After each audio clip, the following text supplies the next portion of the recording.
আক্ষরিক অর্থে আমার আসলে গ্রাম নাই। ফার্মার যে গরিব এই কনসেপ্টটা মনে হয় শুধু বাংলাদেশেই আছে।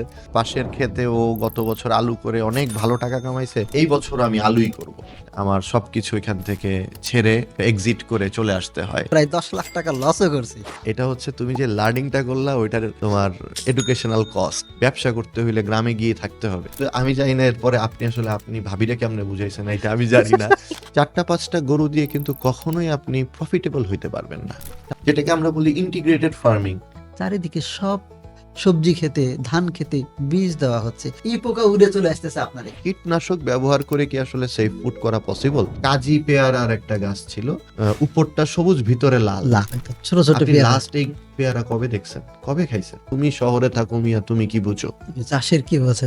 বা আমাদের সাবকন্টিনেন্টের সবচেয়ে বড় সমস্যা হচ্ছে আমাদের ক্লাইমেট। বৃষ্টির পানি পড়লো, পানি জমলো, সাথে সাথে এটাকে এক্সপার্টরা বলে যে গাছ স্ট্রোক করে গাছ মারা যায়। এই সব কিছুর সংমিশ্রণে কিন্তু সুখের খামার।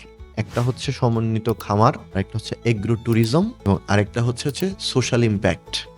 কৃষি পৃথিবী যতদিন আছে ও টপেই থাকবে।